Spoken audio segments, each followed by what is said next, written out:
আল্লাহর নবীর প্রিয় সাহাবী হযরত আলকামা রাদিয়াল্লাহু তাআলা আনহু অসুস্থ হয়ে গেলেন। ওনার মা বেঁচে আছেন, মা জীবিত থাকা অবস্থায় হযরতে আলকামা রাদিয়াল্লাহু তাআলা আনহু অসুস্থ হয়ে গেলেন। সাহাবায়ে কেরাম আসলেন, আলকামার শিয়রে বসে বসে বলছেন, আলকামা পড়ো লা ইলাহা ইল্লাল্লাহু মুহাম্মাদুর রাসূলুল্লাহ সাল্লাল্লাহু আলাইহি সাল্লাম। সাহাবায়ে কেরাম আলকামা রাদিয়াল্লাহু তাআলা আনহুকে কালিমার তালকিন দিচ্ছে। আমাদের ভিতর থেকেও যারা অসুস্থ হয়ে যায়, আমরাও তাদের শিয়রের কাছে গিয়ে আস্তাগফিরুল্লাহ, কালেমায়ে তয়্যিবা, কালেমায়ে শাহাদাত এগুলোর তালকিন দিই কি দিই না? বলেন, জোরে বলেন, দিই কি দিই না? আল্লাহর নবীর সাহাবীরাও হযরতে আলকামা রাদিয়াল্লাহু তাআলা আনহু শিয়রের কাছে গিয়ে কালেমার তালকিন দিচ্ছে।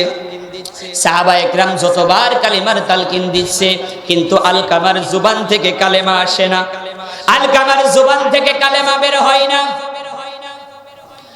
হযরতে সাহাবায়ে কেরাম নবীর দরবারে খবর দিলেন, ইয়া রাসূলুল্লাহ, ইয়া হাবিবাল্লাহ, আপনার প্রিয় সাহাবী আলকামা অসুস্থ, মৃত্যুর পথযাত্রী, আমরা তাকে কালেমার তালকিন দিচ্ছি গো নবী, কিন্তু আলকামার জুবান থেকে কালেমা বের হয় না।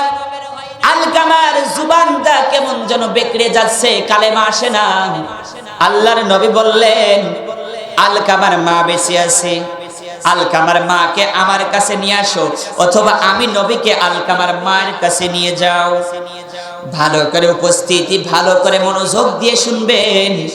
একজন আল্লাহর পয়গম্বরের সাথে জান্নাতে যাবে মায়ের খেদমত করার কারণে।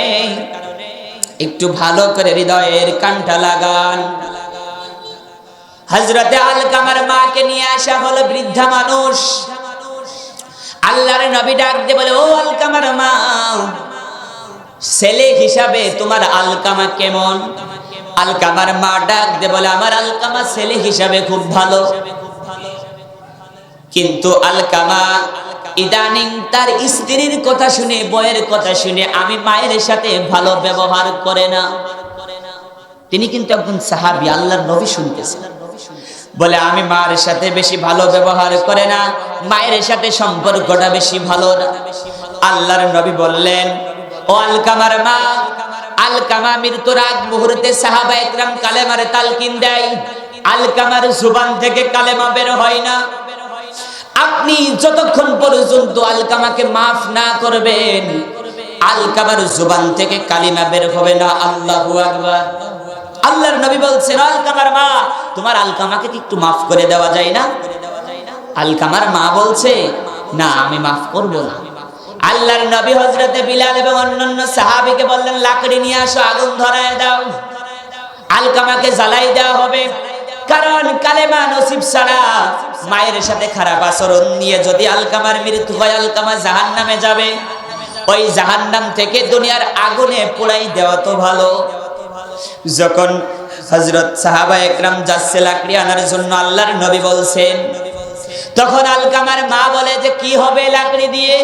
বলে আপনার আলকামাকে জ্বালাই দেওয়া হবে, কারণ আপনি যদি মাফ না করেন আপনার এই আলকামা জাহান্নামে চলে যাবে, আর আপনি যদি মাফ করে দেন আপনার আলকামার জুবান দিয়ে কালেমা বের হয়ে যাবে। পড়েন সুবহানাল্লাহ, আর জোরে বলেন সুবহানাল্লাহ। আল্লাহর নবী বললেন, এখন কি করবেন আপনি দেখেন।